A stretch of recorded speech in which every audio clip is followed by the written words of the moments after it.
wa barabara hii ya kilomita 230 kwa sababu tutakuwa na barabara kutoka pale Kamandura kufika hapa kufika Naivasha, na kutakuwa hiyo ni barabara leni 4, alafu kupitia chini barabara ambayo inatoka Kamandura kwenda chini Maimahiu, alafu baadaye kuja Naivasha leni 4, kutoka Naivasha kupitia hapa Gilgil kwenda Nakuru itakuwa barabara leni 6, na kutoka Nakuru leni 4 zingine mpaka Maimahiu. Hiyo barabara yote, namba ya kwanza, itaajiri vijana zaidi ya 15,000. Jambo la pili, tutakuwa na suppliers, wale wafanyabiashara wa hapa, wafanyabiashara wa simiti, wafanyabiashara wa chuma, wafanyabiashara ya mawe, wafanyabiashara wa kware, wafanyabiashara wa kokoto. Hiyo biashara zote quarries ambazo ziko hapa waanze kujipanga, kwa sababu wao ndio watasupply zile material ambayo itatumika katika hii barabara. Jambo la tatu, wale wote ambao wanaishi katika sehemu hii pia, wakati barabara hii inajengwa, kutakuwa na biashara ya aina tofauti tofauti, na tumehakikisha kwamba katika barabara hii kutakuwa hapa na interchange ya kupeleka watu kwenda why do we have to have a loudspeaker, you know, interchange ya kwenda hapa Gilgil. Kutakuwa na interchange viaduct actually pale Nakuru, na tutahakikisha kwamba zile barabara ambazo ni za sehemu hii, kama moja ya kutoka mahali inaitwa Kanyariri pale kwenda Gilgil, tutatengeneza hiyo barabara iwe ni barabara mbadala, you know, alternative route wakati hii barabara inajengwa. Pia tutaangalia barabara nyingine, kuna barabara nyingine hapa Kikopei inaenda ikielekea Naivasha, pia hiyo tutaangalia ndio tuhakikisha kwamba hiyo sehemu yote pia inashughuliwa barabara za hapa. So there is already a huge support to the community here, the business people here, those who will be supplying sand, those who will be supplying concrete, those who will be supplying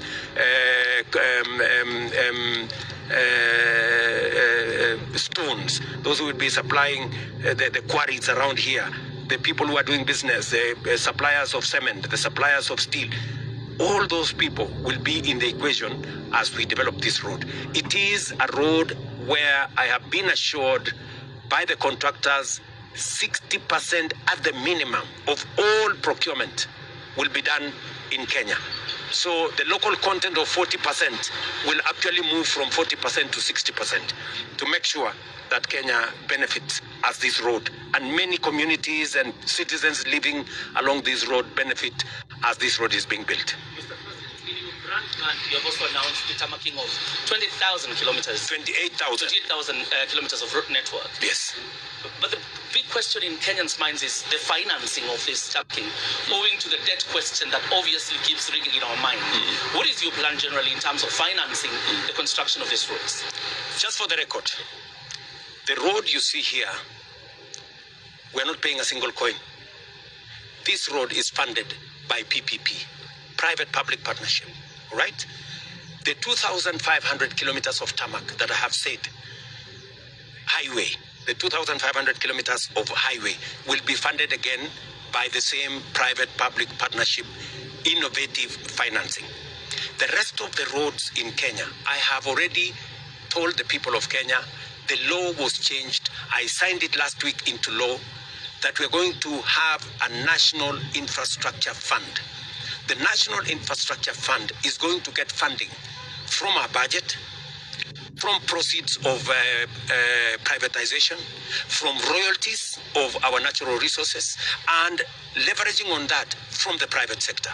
So we're looking at a new way of financing that does not lead Kenya into more borrowing, that does not lead Kenya into taxes, but is innovative, using the assets that we already have, using the resources that we already have. We can transform, we can use those resources to raise additional funding, to securitize, to leverage on our capital markets, to leverage on those resources to raise additional funding.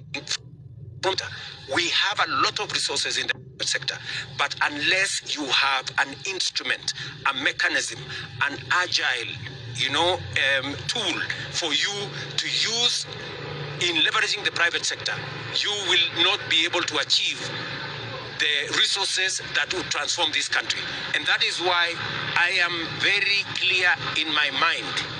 And I want to tell the good people of Kenya, the people who have given me an opportunity to be president and to lead this nation, I want to assure them that the 5 trillion plan, by next year, 2026, I already have a plan on how we are going to raise half that amount next year. And then in the coming year, and run all these projects, because this is what, ambition is all about. This is what big thinking is all about. This is about what creativity and innovation is all about. This is what other countries have done. They haven't done any miracles. They've just organized their resources. They've organized themselves. They've thought better. They have planned smarter. And that is how Kenya is going to move forward. When I said we are going to do affordable housing, markets and hostels, many people did not believe it. Today, we have signed contracts of 600 billion. In this county alone of Nakuru, the towns here in Gilgil, 2 weeks ago, to start a market. That is what is going on around Kenya. And that is how we are going to build this. And let me tell you, always hard is all. Making average what is the norm and acceptable. We must get rid of that. We must think bigger. We must plan smarter. Let me follow up that question very quickly before Nsare comes in, and particularly PP, because of CRBC, for example, evokes those emotions of, is this another being injected by private sector people? CRBC themselves are putting in their own money. This is going to be a toll road where they will recover their money slowly, the same way we built the expressway. The expressway is the best thing we have done in Kenya. It has made the travel from Jomo Kenyatta, which was sometimes 2-3 men of Kenya. That is how world-class infrastructure is delivered by countries around the world. Kenya is not going to be an exception. Mheshimiwa Rais, kufuatilia swala hilo umezungumzia zile ada zinatozwa watumiaji wa barabara hii, na mara nikiuliza labda matozo, serikali imeweka kati ipi kuhakikisha matozo hayo yatakuwa nafuu? Tayari wananchi wengi wanatumia pesa nyingi. Kukiwa na jam hapa, magari kwa mfano ya abiria, ada yake itakuwa chini.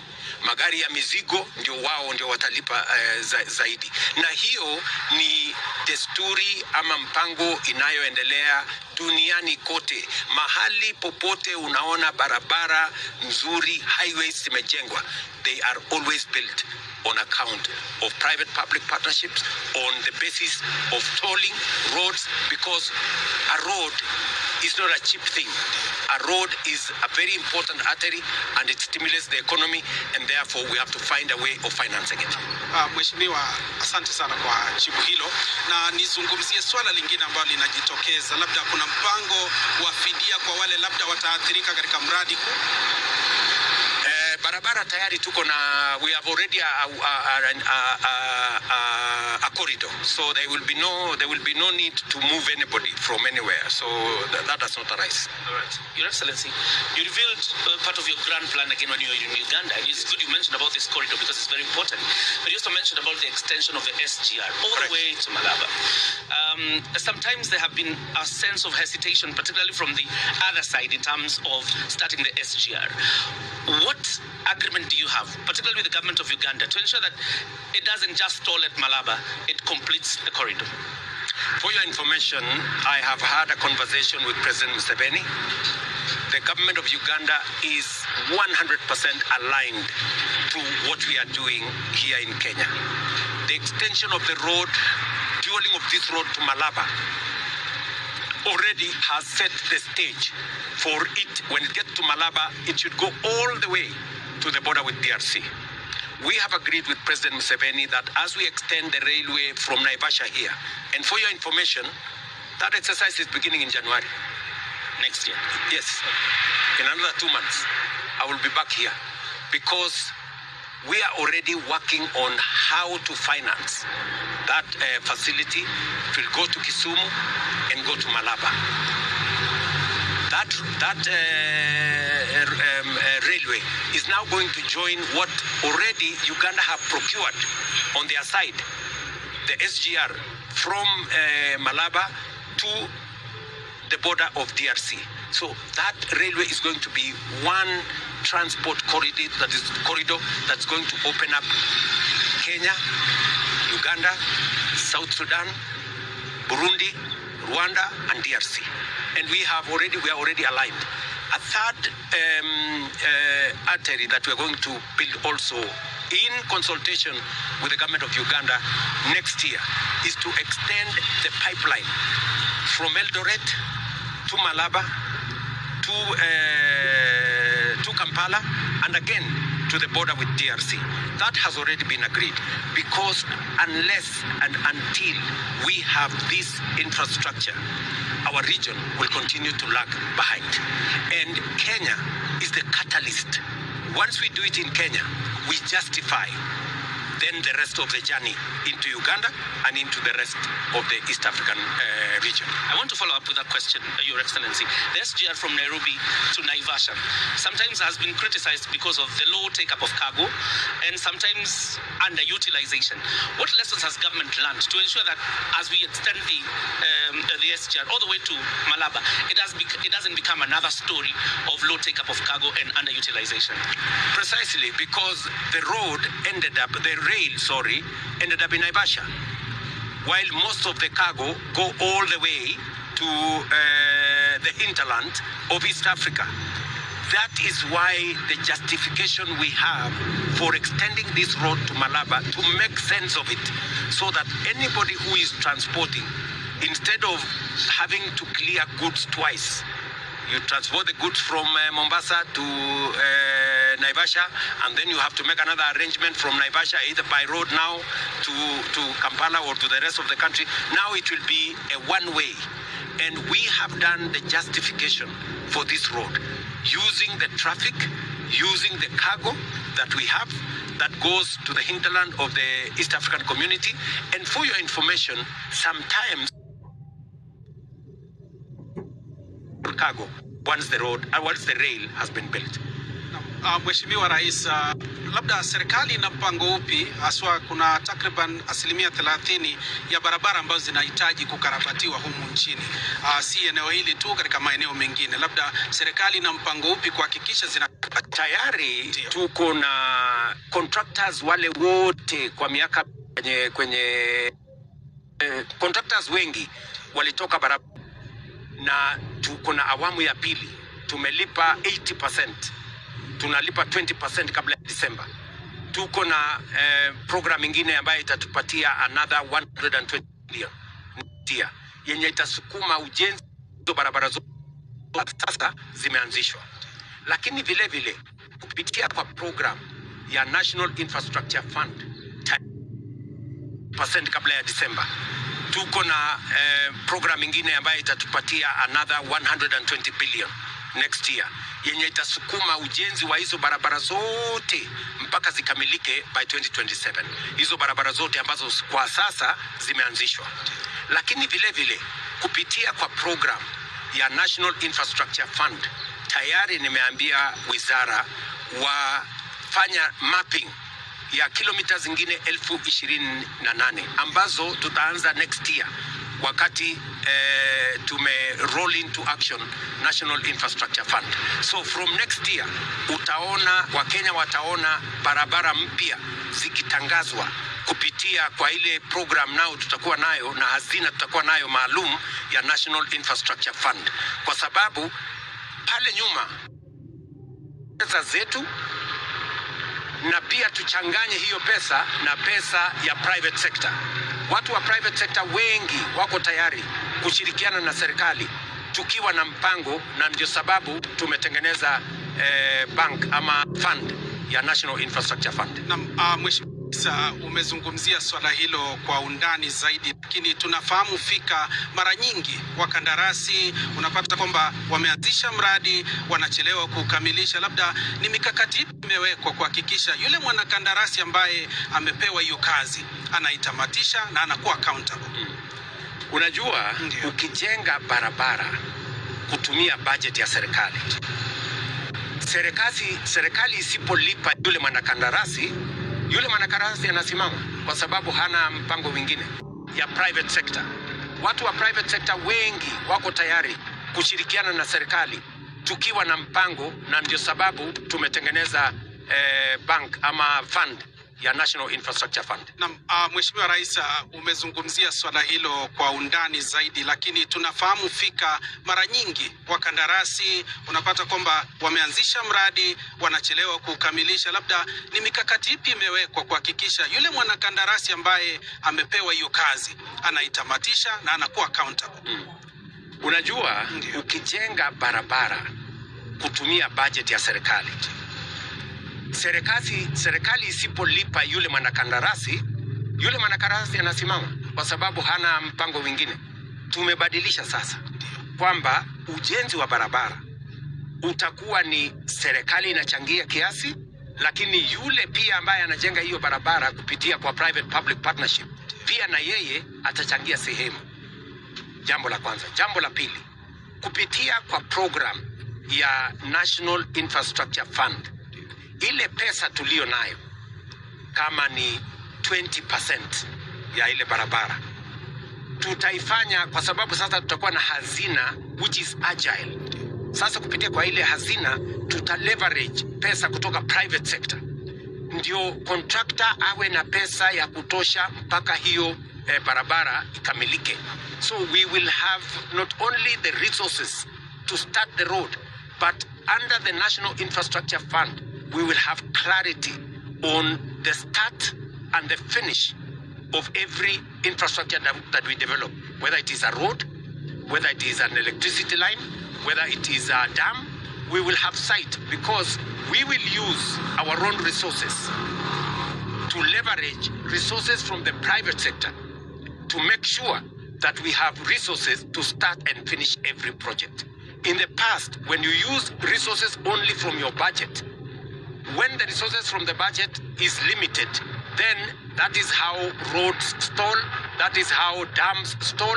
But now that we are leveraging both public resources and private sector resources and bringing private sector into the equation, the discipline of the private sector, the resources from the private sector will seal the loopholes that have existed and that have made road construction take many years, and that have made projects in the past to stall, whether they are dams or roads or whatever other pieces of infrastructure we have been developing. All right. Your Excellency, infrastructure is a very big bit, like you say, in terms of, particularly when you talk about regional trade, but it is just one bit when it comes to making it effective.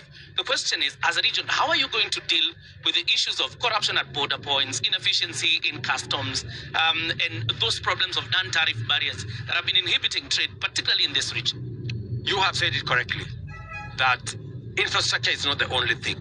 That is why I said in my plan that we need to develop a high level of professional human capital that will assist us in dealing with inefficiencies, that will work with us using technology. Because if you saw my plan, I have said we're not only going to develop high quality infrastructure, high quality human capital, we're going to leverage on technology, we're going to leverage on AI, we're going to digitize, and we are going to use technology to fight corruption, to eliminate inefficiency, to eliminate dark corners.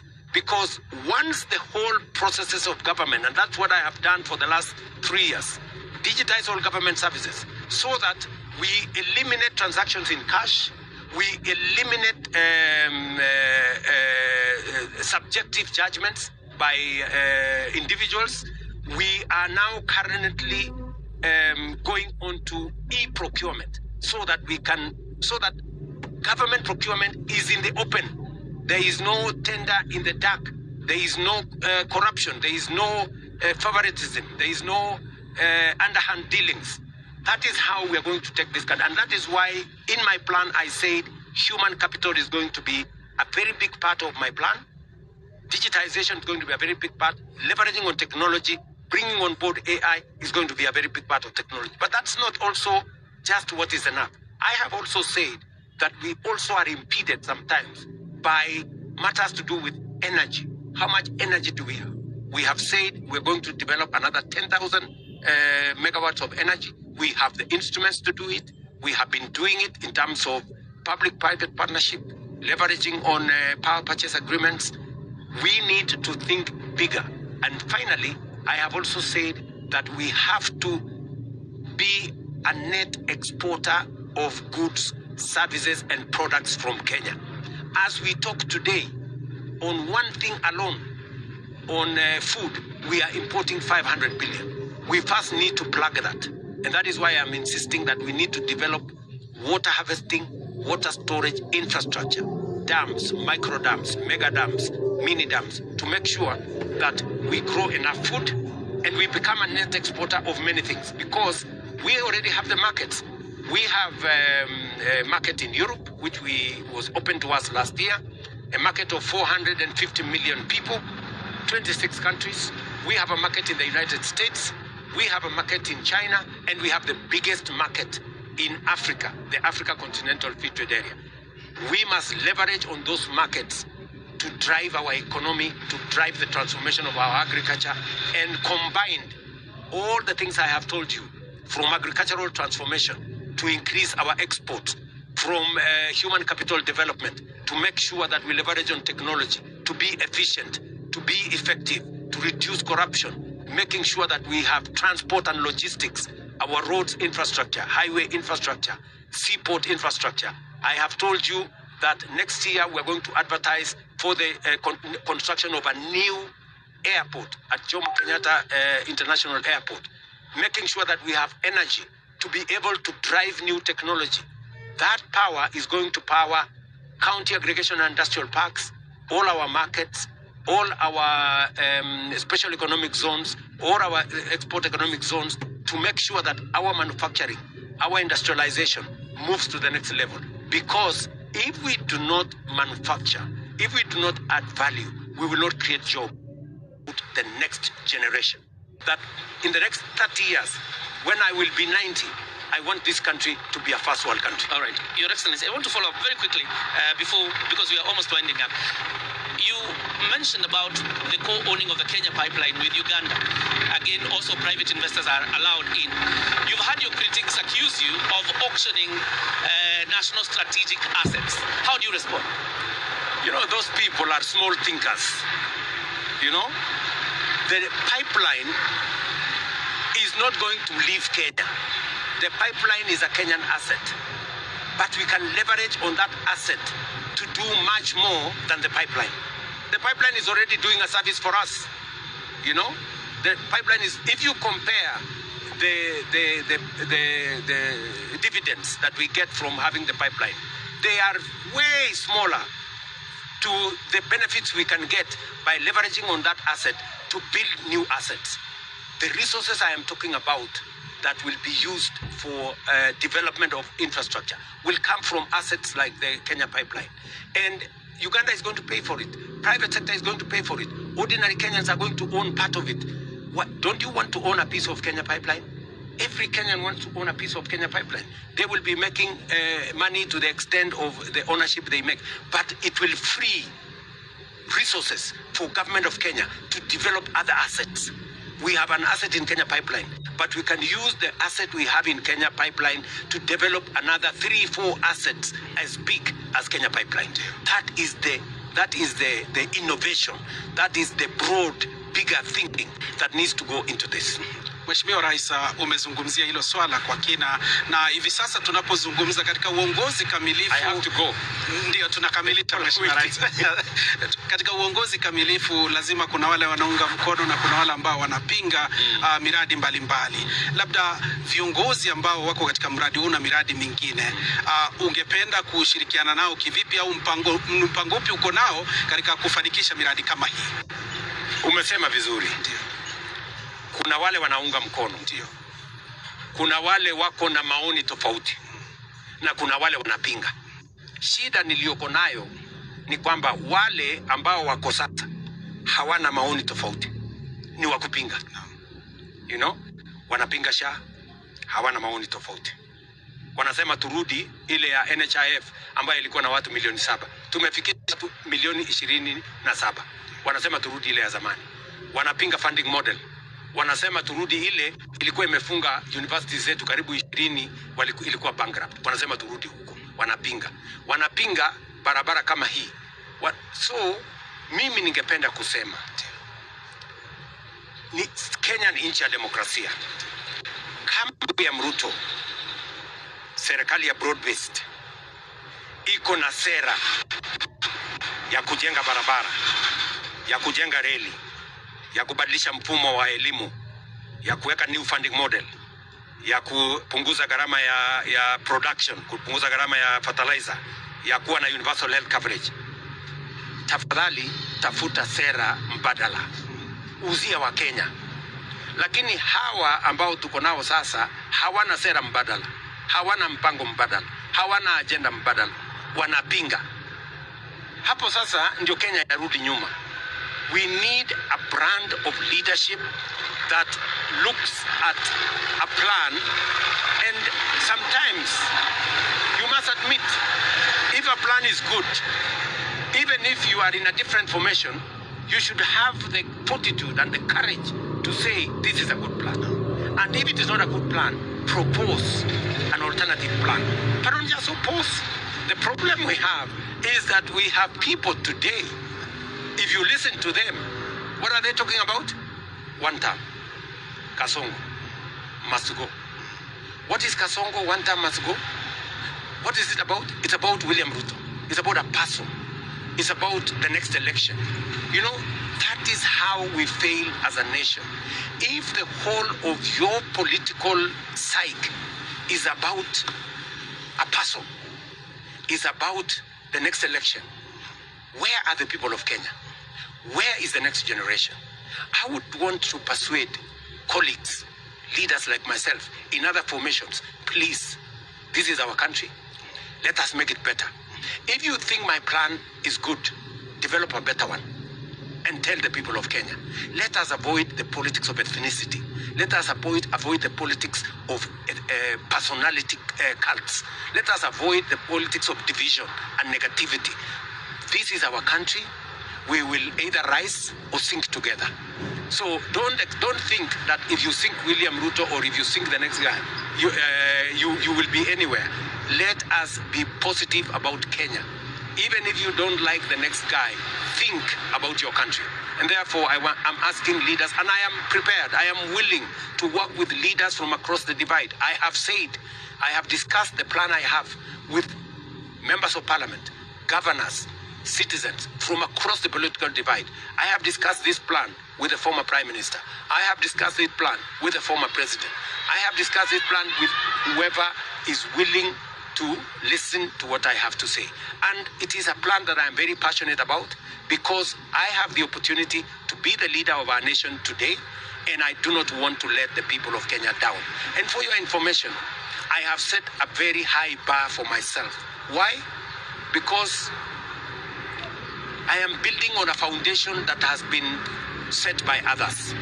President Jomo Kenyatta set the foundation of the liberation of our country. President Moi came and did the best he could. President Kibaki did a foundation on infrastructure. My friend President Uhuru made a huge contribution. But I have a unique opportunity. Why? Unlike my predecessors, I am a younger person. I am a very educated person. I have the relevant experience. I have no choice but to do better. And I am not taking this for granted. I know it is a moment in history that I have, and I want to do the very best for my nation. Okay, can you quickly react, probably? Thank you very much. Very quickly. To the by-elections yesterday, did the by-elections outcome bail you out? By-elections yesterday were a very big statement. Very big statement coming from the people of Kenya. That the people of Kenya are focused on the team that has an agenda, that has a plan, and that has a vision for Kenya. I have often tried to persuade the people on the other side that rhetoric, sloganeering, one time sijui Kasongo and all those, will not amount to a plan where people of Kenya can buy. The people of Kenya are very intelligent people. They can make a difference between the team with a plan and the team without. And yesterday, they sent a very powerful message. And I hope the people on the other side are listening. They sent a very powerful message that they are not interested in ethnicity. They are not interested in division. They are not interested in rhetoric. They are not interested in sloganeering. They want to see a credible plan, a team that has an agenda for the people of Kenya. And the outcome of that election is a big statement to everybody. Naam, Mheshimiwa, shukran sana kwa kutupa fursa kuzungumza nawe na vile vile watazamaji pia kufuatilia na kufahamu ajenda yako ya miundo msingi na vile vile maendeleo ya taifa. Na mimi nawashukuru Wakenya wote. Haingewezekana tufike hapa bila ya support ya Wakenya. Kuna wale wananiunga mkono, kuna wale wananikosoa kwa sababu wanataka nifanye bora zaidi. Hawa wote mimi nawashukuru kwa sababu hivyo ndivyo tutajenga taifa letu la Kenya. It is not always that people may agree with you 100%. Some, criticize me out of them wanting me to do better. And I appreciate that. They make my thinking, they make my planning better. They point out some of the gaps that are there. And I appreciate that. All I am asking is, even in the whole of this trajectory, even as we support, even as we criticize, let us focus on the good, the interest of the people of Kenya and the future generations that are going to come. Shukran sana mtazamaji.